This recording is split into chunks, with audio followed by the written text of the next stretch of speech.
Hello, sweet folks. A quick little note to say that if you are a lover of all things Instagram, come on over and say hey. You can find me and my artwork at Fain House, and you can find this podcast at Fain House Radio, a great place to see the faces behind the voices of the people in these interviews. Also, if you know anyone at all who might find support and inspiration from these conversations, please do tell them all about it.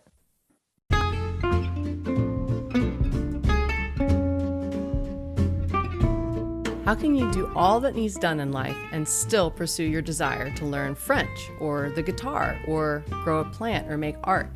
You can't put a fiddle under your pillow and wake up playing it, though how cool would that be? But one thing we can do, no matter how chaotic and overwhelming life can be, is know that every tiny small motion in the direction of those endeavors really do matter. And not only that, they add up over time with great momentum.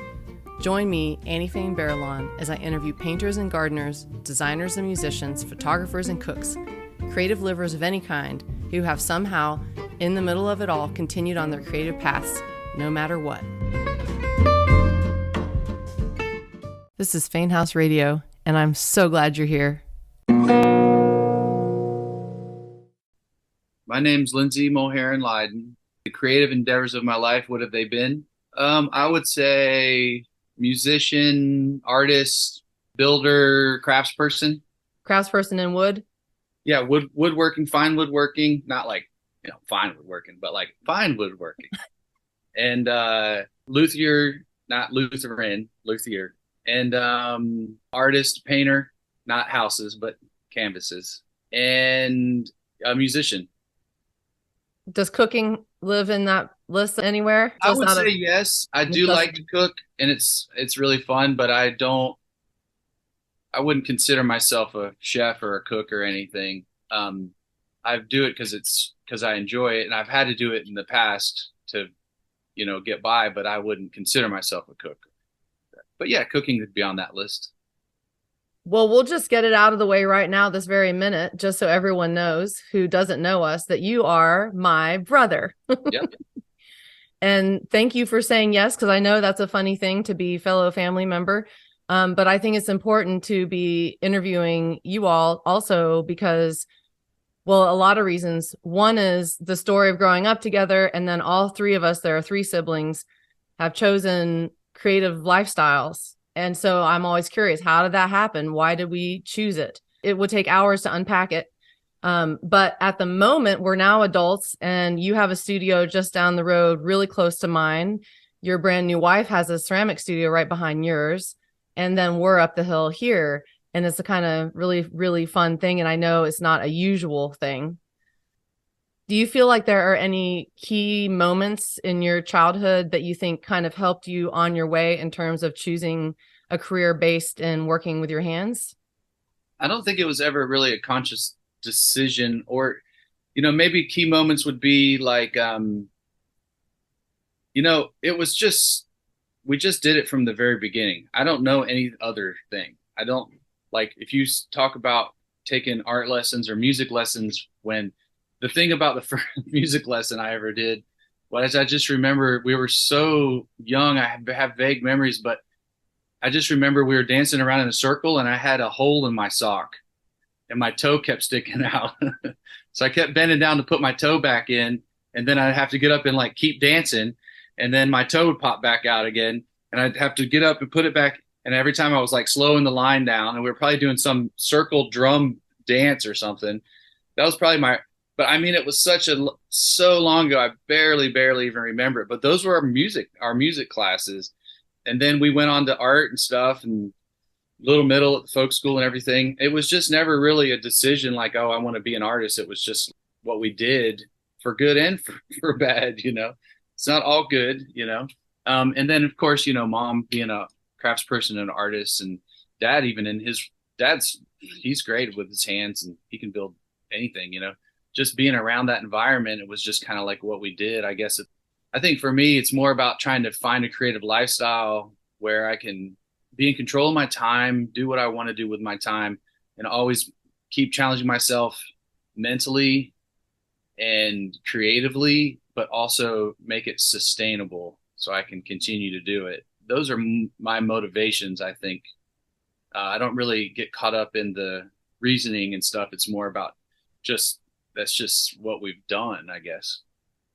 Well, it's true that we've been like totally surrounded by old time music, art, creative people who were somehow pulling it off and paying their bills. And that's all Yeah, true. And we had tons of support. You know, you were talking about Little Middle Folk School. That was a week-long camp at the John C. Campbell Folk School where you could do everything from blacksmithing to Ukrainian egg decorating or weaving. And we did that from 7 to 17 years old. And we had various other classes and things. I mean, but the undertone of that was we had so much supportiveness from our parents that was like a valid, great thing to do. And they would make sure to yeah, get us there or drive you to your drum lessons. At the yeah, same time, there had to be some choices in there. For example, you know, when you were younger, you were not into old time music and you had to come upon it. So you made a choice. I want to be a drummer and play as fast as I can and play punk yeah, music and everything. And yeah, then later you chose old time, for yeah, example, or when we're in college and we're thinking, okay, well, I'm going to graduate, and do I choose what I want to study off of, like what's going to make me a bunch of money when I get out of here? Or are we making these lifestyle choices? Because not everyone that grows up in this scenario does choose this. The reason yeah, I'm mentioning that too is our parents didn't necessarily grow up that way. They made a choice to create that way yeah, and yeah, to live that way. yeah, And the beauty of mentioning it is that even if we don't grow up that way, we could choose it and we could design our lives how we want, and wanting people to know that and feel that, and also remind ourselves that, you know. yeah. It is a choice for sure, and it's a tough one at times. I mean, it's really tough. I don't want it to sound like it was all just roses and and it was just this amazing everything was just given to us and we just figured, there's the support was definitely there, but we had to make our decisions for sure. And it's been hard work to get here. I mean, just relentless. Even we were just talking earlier about all the different parts of running your own business and everything like that. It's a definite choice. And I don't know if it's the right choice necessarily, at least not for everyone, but I guess the important thing to say is that it is possible, and I think that's kind of what your podcast is about, is like sharing those experiences of people that have made it possible, and it is possible.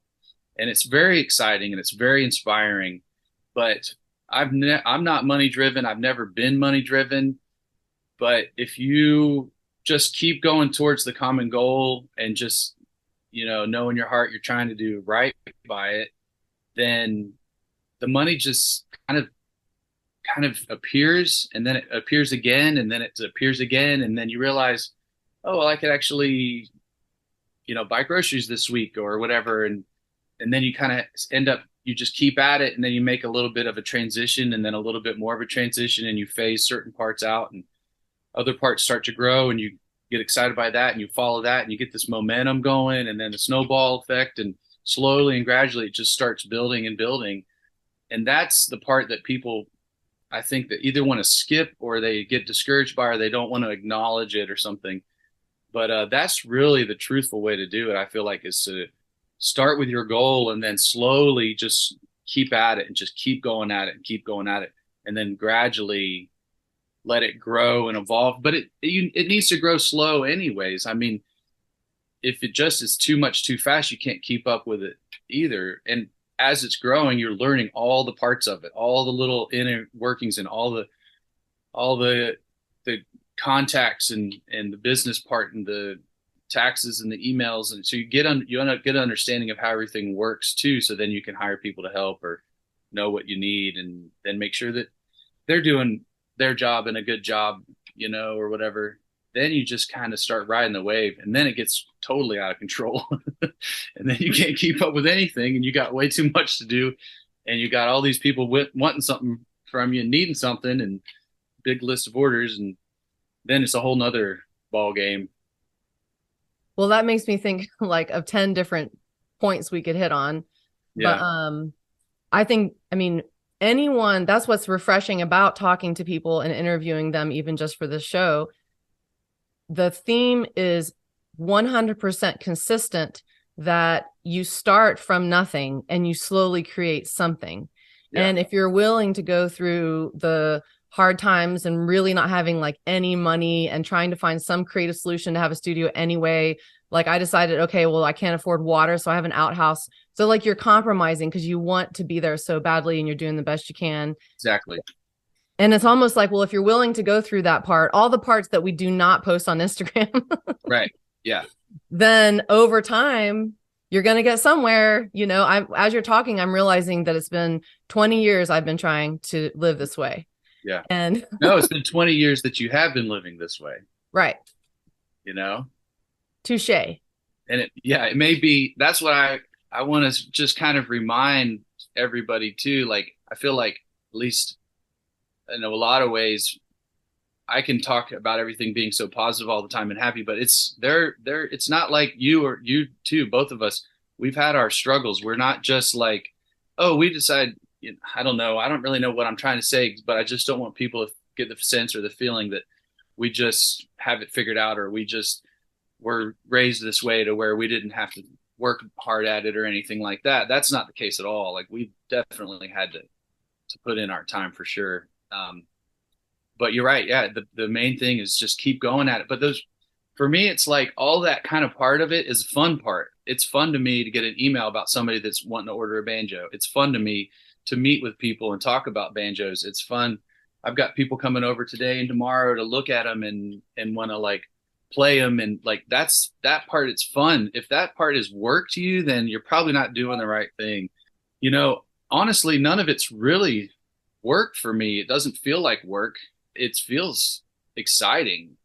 And that's when you're doing the right thing, or the right art, or the right whatever. And if it's not exciting, you should probably find something that is. Maybe being a dentist is exciting for some people, and that's great. Sometimes I think I probably should have done something like that, but it's just a life choice, I guess, lifestyle choice. You mentioned banjos and we haven't introed that yet. So tell us what your main work is right now that you are doing in your studio each day. What is your primary focus? Yeah, my business is based off of old time open back banjos, the mountain style, the mountain sound, Appalachian, old time, as opposed to bluegrass and stuff. Custom, one of a kind, professional level banjos. Some of your orders is also woodworking, like some kind of fancy stuff. Yes, some of my orders are woodworking. Like, I'm doing a podium for this auditorium in Raleigh right now. Two podiums actually for them next to the governor's mansion. That's going to be a pretty fun project. I do a lot of like custom furniture and stuff, but honestly, I'm actually phasing that out. I'm just going to just do banjos. It's where my heart is. It's where it's the most fun, and I'm getting to the where I've got enough orders to just be able to make that transition, and then teach banjo building. I do workshops here in my studio, so just basically do those two things. There's a lot of pleasure in simplifying. Yeah, that's what this end of this year and the beginning of next year is all about. Just really targeting, focusing, simplifying, saying no. I just stepped down from my position at the resident artist, at the folk school. And that was a great job. I loved it. It was wonderful. There was no negative aspects to it that made me want to stop or anything. It was just like really trying to like focus and not be running around like crazy all the time, because if you're not careful, that can happen so easily. And then you really, if you're self-employed, you got to really be really careful with your time and focus, because no one's telling you got to be there at 8 a.m. No one's telling you can't leave at 3 to go hang out with your buddies or anything. So you just have to like really focus. So that's my new transition, is just doing banjos. Well, that's awesome. And I want to point out that the reason you have that clarity is because you've experimented. You started with where you were at. You found some way to put together a studio for yourself. You took any order that came your way. You continued to learn about banjos. You didn't just sell your first banjo. You waited till you had some things figured out and let time happen. And so that's really exciting, because you've put that time in, and now it's almost like we work hard and then reevaluate, and something in our gut might say, okay, I think it's time. I think it's becoming clear, Yeah. to let some things go and focus more on the other thing. And hopefully, knock on wood, we're alive long enough that we're going to have all kinds of phases. And in a way, it's like life presents to you the next step. If you're engaged in actively doing whatever the thing is, it'll come clear. Yeah, absolutely. You know Tim Gardner from Cedar Mountain Banjo? He's become good friends over the years. We always kind of chat and hang out and talk, swap ideas, and play music together and stuff. And I was hanging out with him at Clifftop this year, and he doesn't have a booth or he's not trying to sell anything. He's just hanging, And I was just asking him how's the business going. He's like, it's good. He has a certain number he does a year or something, and he's got a consistent draw. It's not a ton. And he says, I can work about, 3 to 5 hours a day, and I make enough money to live my life and pay everything. And I go ride my bike. And I was like, oh man, that's just so dreamy. And then I was like, well, I could do that. I could do that too. Like I'm up to about 10 orders at a time now in batches of 10 at a time. And I can knock one of those out in every 3 months or so. And at least that's my goal anyways. And then not have to spend all my other time trying to do things that I don't really want to be doing that aren't actually bringing in much or if anything. And that was just a nice, like a clear moment. Like you're talking about, there was some clarity about when I had that conversation with him that was pretty exciting to realize that. It's a fun idea that we're like trucking along. And then one day to be like, oh, I don't have to do it this way. I could redesign the whole dang thing. Oh man. Yeah. And then to just do it. That's the other thing. You just got to do it too. Like you have to, like when I stopped that job, transitioned out of that job at folk school, it was kind of like, it took me a while to do that. Like a year probably of just thinking and going back and forth. And because it brought a lot to me, the community and everything was really wonderful. But when I finally made the decision that it was affecting my business and the program was being affected because I wasn't able to keep up with everything, then it was just like pretty obvious. But I still was scared to make that decision, but I just did it. And man, a whole world just lifted up off my shoulders when I did that. It just felt so good. And like, I don't know necessarily exactly how everything's going to be or what everything's going to be now, but I know that I've got the time to make it work if I need to, or push harder in some areas. Well, also you freed up brain space. I don't think it's always bad to do less. I think it can free up some space, and then what we're focusing on can kind of like go deeper and be more dimensional. Earlier, you were talking about banjos and you described them kind of as elaborate, which of course is not always a way that a banjo might be described. When people say that, they might think of mother of pearl insets, but you have a different kind of elaborate. You are doing things like putting color on the backside of the skin heads of your instruments and things like that, and distressing the hardware, the metal parts that attach everything together. Can you explain about that a little bit or describe a little bit? Do you have one that you could show us here on the screen Sure. for those watching the video? Yeah, sure. I was shown by some other builders early on that the banjo is an accepting instrument for doing a lot of kind of creative things too. Like if you burn a fiddle with a blowtorch, nobody understands. Or if you paint a guitar blue and then paint it black and then sand off the black till the blue comes through with really aggressive sandpaper because you like the texture, nobody really gets it. But with banjos, there's this open canvas still. And when you do really creative things with banjos, it's like accepted in a different way, which I really, really love. And I kind of take advantage of that and I really push it. I do things that I'm not going to say no one's ever done it or no one ever does it because they may, but I haven't come across it yet in my world.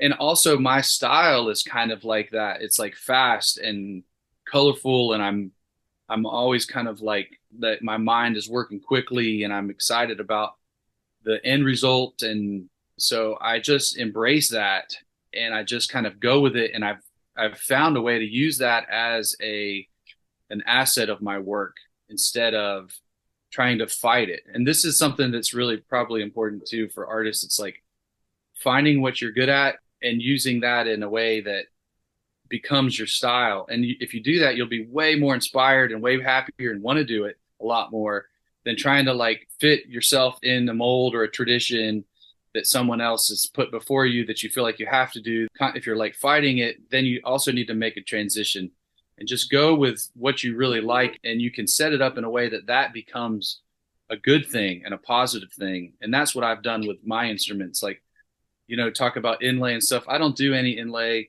I don't like it. It's really tedious. It's like very, very slow. The engraving on top of the inlay is just hours and hours and hours and hours into these things.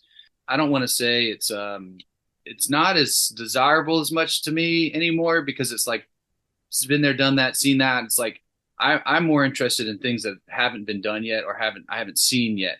So I focus on coming up with these new creative ways of moving it forward instead of focusing on trying to be really good at something that other people are way better at me at, anyways. Plus, like I said, it's just not my style. My brain doesn't work that way, doesn't think that way. So this is one of my banjos as an example.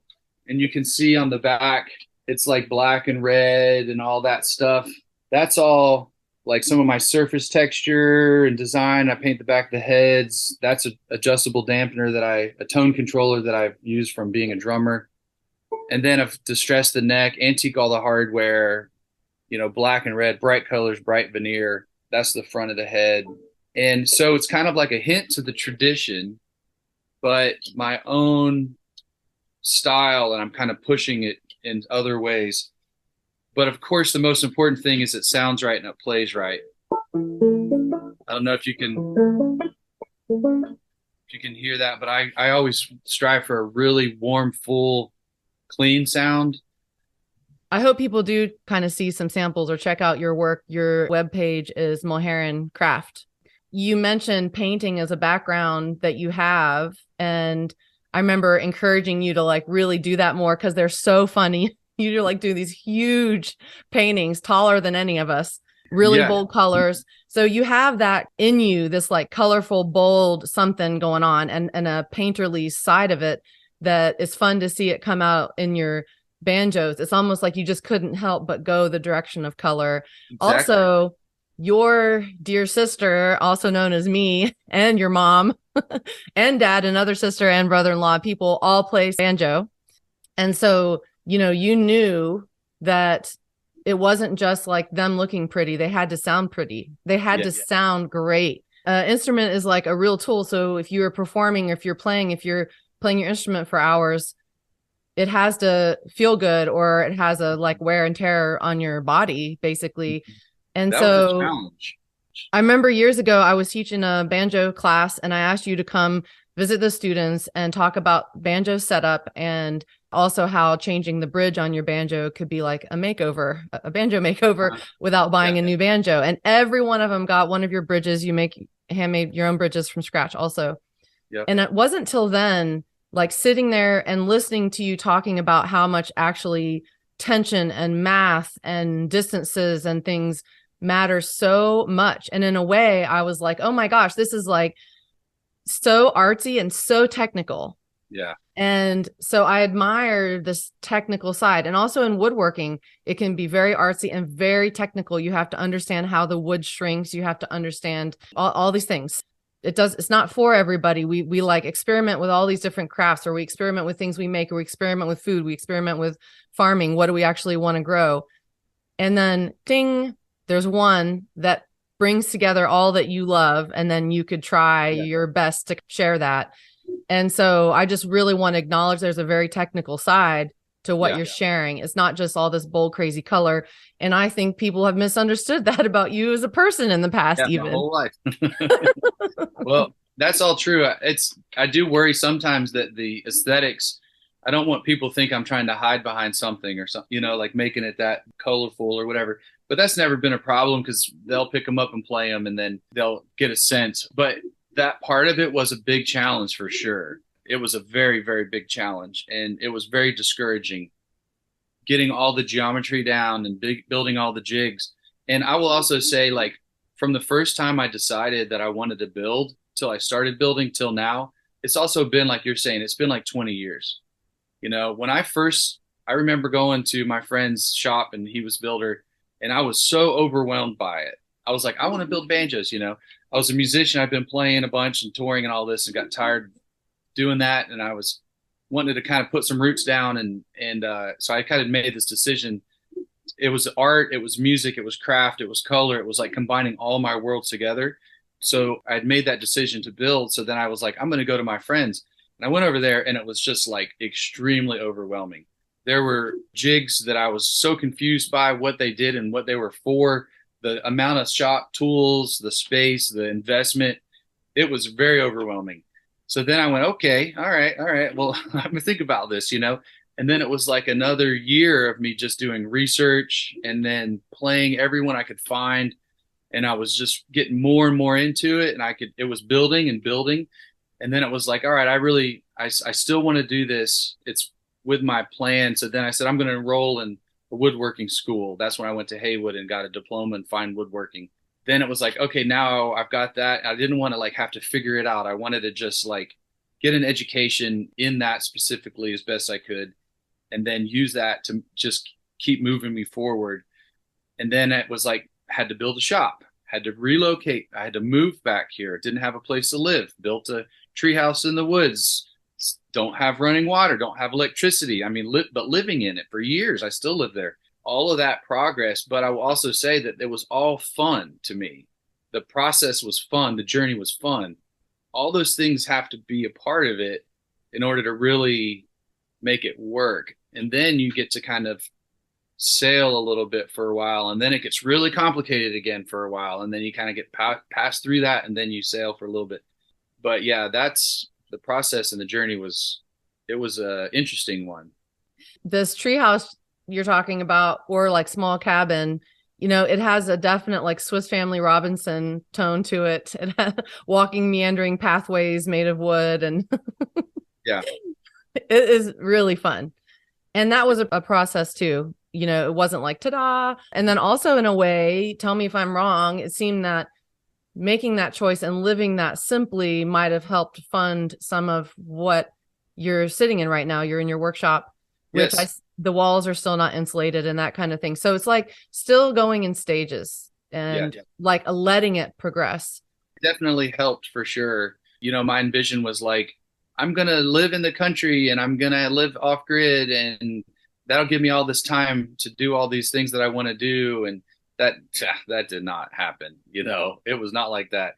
It was like, not only am I slam busy, now I have to haul my water, or now we're out of gas again, or now it's too cold to take a shower because my shower froze, or I can't do dishes because the sink froze. I mean, and working all the time, getting back at 9:30, 10 o'clock. It's already dark out. You got to build a fire and cook your supper in the dark with a headlamp. Like I remember like opening a can of beans, or my refrigerator was just a window that went outside. you know Yes, I so remember. yeah, so pulled out this can of beans. I was like gonna make supper, and I was like, what is that, something moving? And I turn on my light, and I look down, and the whole thing's just covered in ants, and they're like crawling out of the top of the beans. Oh, okay, can't eat that. So that kind of stuff definitely made it trickier at times, but it was also fun. But that helped be able to save enough money to put myself through school. So that helped me do that. I was doing odd jobs everywhere. Oh man, I was so fried. I'd work on the weekends and then go to school. I remember I had a job at Whole Foods. I'd wake up here in Brasstown because I would work here Saturday and Sunday. I'd wake up at like 6 a.m. here, go to school, a full day of school, and then go do a shift at Whole Foods from like 3 till midnight, something like that, just to make it happen. Well, But you it just was have to fun want it time. bad. Yeah. You're talking about Haywood. So just to clarify for people that don't know, Haywood Community College is a community college in Clyde, North Carolina, about 40 minutes outside of Asheville. And you can go to school. It's one of the only places you can go to school for jewelry, textiles, woodworking, ceramics. And Yeah. some great teachers have taught there, and great students have come out of there. It's a really cool program. one thing that you and I talk a lot about, because part of that is like how to pull this all off, is the business side of things. And Haywood honors that. You have marketing classes, how to photograph your work and that kind of thing. Do you have anything to say about how, like, for example, if we go to art school, we don't have business classes. Mm-hmm. Right. But we should. But we should. And Haywood, you're in your craft classes, very intense homework assignments. You're on large equipment. You have amazing people to ask questions, amazing teachers. And then you also have the marketing side of things. So my question is twofold. One is, in what ways do you feel that helped you to have both of those things offered together and honored together? Because that's the reality. And then also, you have a lot of orders of different kinds at the moment that you're juggling, and how do you kind of organize yourself to deal with that side of things, with the business side of things? Well, the first thing that I got out of Haywood the most, aside from learning how to be a woodworker, joinery, and all those things, and just how to build furniture, was the photography. I mean, that was huge for me. I have a lab in my shop, and I take all my own photos. I manage my own website. And that to me was huge. And anyone that's doing this professionally or wants to or is full time or whatever, if you can take pictures of your own work, put it on your own site or your own media, you're going to save yourself so much time and money, because you don't have to wait for a photographer's schedule to be available. Then you don't have to wait for them to edit the photos and get you back the JPEGs. Then they don't convert, or then they have to convert or whatever. And also the amount of money every time, every piece of furniture to get photographed professionally. Being able to do that myself, set up my own backdrop, do my own photography, was huge. The business class was really good, just kind of understanding how business works. But honestly, if you just get an account that's your business account, have a debit and a credit card account and a debit attached to it, make all your transactions through that account, get a tax lady or man, that's I have a tax lady. That's really all. That part of it can be done. You can be done basically just with that. Marketing was pretty good, but honestly, I haven't even had a chance to do any marketing. I do photos and upload stuff here and there. I'm not even really that great at keeping up with all the social media and stuff, but I've never had that be a problem. Word of mouth has worked fine. And then again, it can build slow that way, which is good. You can kind of keep up with it. What was the second question? How you organize your orders. Basically, the only way that I found that I can do it is just how they come in. I just have a big file and they come in, that's their spot. And I really try to not bump anybody up in the line.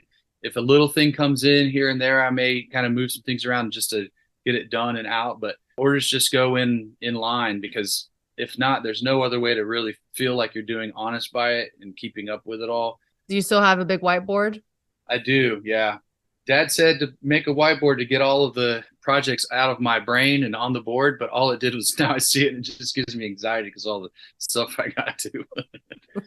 So if you're going to focus only on banjos now, does that mean we still do our kitchen in our house that we're building? Yes, I will. Thank goodness. But that's probably that, and a few other things are probably it. I have been saying no to woodworking orders lately. Yeah. No, I commend you on that. This is great. Yeah. This is a great transition. It's fun to see. So another creative solution that you've had for using your space, paying the bills, and also because you love it, is teaching workshops mostly out of your own studio, which means you have control of your whole scene, and you'll have bonfire and play tunes together, and you've made friends with people that way. It's a very cool thing. If people are curious about that in the future, how do they find out about it? They can just go on my website, and at the bottom has my contact info, and they can just shoot me an email. They are really, really fun. They're a week long. We start at 9 a.m. We go till about 5. We have lunch together. We listen to music. We take turns being DJ. We do 4 people at a time. And in the evenings, we have, like you said, cookout bonfires, play tunes. We'll go to jams, and they're just really fun, really exciting times. And everybody seems to just really love them. So, you can just send me an email, and there's a materials fee that covers your spot. And then the tuition isn't until the actual workshop. And they're usually about 3 months, 4 months out. So I'm getting ready to release my spring workshop. I'm going to maybe do 2 or 3, try to do one in the fall, but summer and fall are just so busy. I'm trying to figure out how to do more. Well, every time you post, your students with their finished banjos, they look so proud Yeah, yeah. because it's not easy to do. No, it's And then not it's like easy. they went through so much to just create these banjos. It's very fun to Yeah. see. What would you say has been one of the biggest struggles for you when it comes to staying on your creative path? I would say personally, what I struggle with the most is just trying to keep up with everything, trying to keep people happy, communicating with people in a better way to where they know. Like, I'm always worried to tell somebody it's going to take a year before they get their thing, but just trying to keep up with all of it is the hard part for me personally right now. The struggle of getting here was really hard, but now that I'm not here, but now that I'm a little more stable and have my space and environment and the business is doing well, it's just kind of keeping up with all of the chaos that just comes with it. What has been filling your inspiration cup these days? This right here, this is my new thing is a gourd banjo. For years I've been wanting to build one of these. I just never had the time to do what I wanted to do for myself. So right now I'm trying to build this one, and I find little moments here and there where I can hop off and put a little energy into it. But this thing I'm super, super excited about. And the other thing I'm really excited about is building myself different banjos that are fretless or semi fretless. I want to build one of those, have the gourd banjo, different tone rings, just kind of for myself to play. That's really exciting to me, be able to build myself a couple instruments. If you build a table, you can't play it when you're done, it's done. But an instrument building, it's just the beginning. For people to see who can't or just listening, what Lindsey's showing us is a banjo, but the pot of the banjo is made of a gourd. So the whole rounded back is a gourd, which is a reference to original banjos. Yeah. When you're done experimenting with those and you feel confident of your design, I definitely want to get one. Okay. Yeah, absolutely. Put you I on have the a list. Yeah, put me on the list. Yeah, I have a jar going to get one of your other open back banjos too. Yeah. So We'll do it two for one, double deal. it's really, really funny because our workshops are literally so close, like just barely down the road, but we're all so busy we hardly ever see each other. I know that's another thing I want to try to work on is trying to take time or take the moment to do stuff like that instead of for so long every time I was like talking with somebody or somebody I'd be meeting in my mind I was just like I got to wrap this up. I got to meet this other person at this time, or I need to go run over here, or I got to go to Lowe's because it's closing, and I'm just trying to get that part of it out. I don't want to be that way for the rest of my life. I want to be able to just chat and hang out with people and not feel like agitated and trying to like reverse some of that. Definitely. I think it's a great thing to pay attention to really take a minute to hear what the person might be saying that you Yeah, you ran taught me across them that. on the street. You taught me that one to just like listen to what they're saying instead of just where I need to be next or whatever. So I'm working on that. I'll let you know how it goes. Okay. Yeah. Well, there's waves. I'll go through a time where it will feel nice and peaceful, and then I go through times where it's just like total chaos. But Yeah, that's just life, and that's people. I'm not saying I'm special or anything. Everyone does it, but just in general, I think the phase of being an artist is the first phase is like how to become one and how to make it work. And first was how to become one, how to be skilled in your craft and like spend some time and energy learning how to be good. Don't just, and that's always a struggle and it's always a progression. Like we can always learn. I still have to learn. I'm not saying I've got it figured out or anything, but like really taking the time to get good at the craft instead of just, yeah, rushing the process or getting out too fast. And you taught me a lot about that too, because my personality is just go, go, go. And just to really take the time that it needs and enjoy that process. And then the second phase is like, okay, you've got that, you figured out, you got it good. Now, how do I create? So I've got to get an environment or a shop or a space where I can do it. And then after you do that, it's like, okay, now how do I start selling these things? Like at Haywood, they're like, why are you taking a marketing class? And I was like, because your mom and your dad and all your aunts and uncles already own your work. It's like, now what? So then you have to figure out how to sell it or get it out there. And then the next phase is kind of like not getting overwhelmed by the actual work. And that's where I'm at right now, is trying to figure out how to not be overwhelmed by the load that comes with it or everything that comes with it. And I hope the third phase is just kind of sit back and doing what you want and building when you want and as much as you want and really not worrying about it and doing what you want with your time, you know? Yeah. Um, What you just described, it reminded me, when we were kids, we watched The Sword and the Stone over and over and over, and he snaps his fingers and sits back and the dishes wash themselves. yeah. I had a vision of you like in your workshop sitting back and the banjos are making themselves. Yeah, that would be great. Or just doing fewer of them or something or Well, it's like finding the balance between why are you working so hard, enjoying right. why you work so hard, like Yeah. make sure to enjoy why we're trying to pull it off. And the thing is, for years, you have to, like, we're talking about like the to-do list in your head while you're talking to somebody and trying to still relax and enjoy them and everything. It takes so much. It's way more than your average full-time job to get this kind of thing going. And Yeah. so in a way, after years of it, it's hard to break ourselves out of how much is always needing to be done. And it's kind of hanging over your head that way. You can't Right. really clock in and clock out. It's a total lifestyle. It's always there. Um, Absolutely. do you have any last words of encouragement for everyone out there just doing the best they can to fold creativity into their daily lives?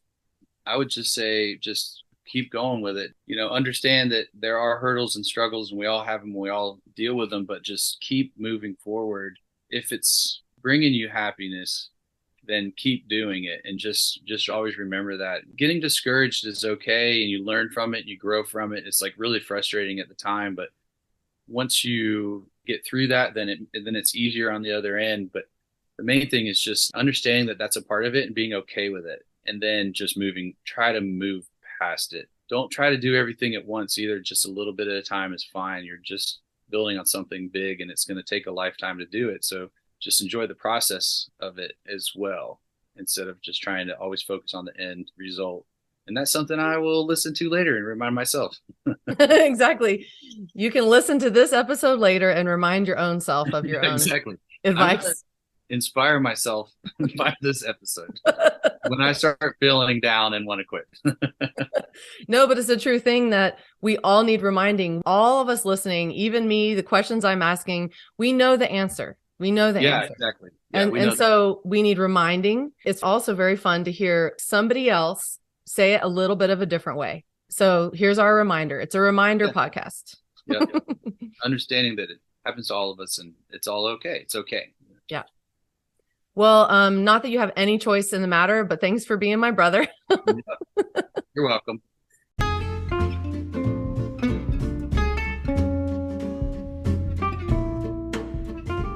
Thanks so much to Lindsey for joining us today, and thanks so much to you for listening. I'm Annie Fain Barrelon, and I'll leave you with a quote for the day. "There's no use trying," said Alice. "One can't believe impossible things." "I dare say you haven't had much practice," said the Queen. "When I was your age, I always did it for half an hour a day. Why, sometimes I've believed as many as 6 impossible things before breakfast." Lewis Carroll.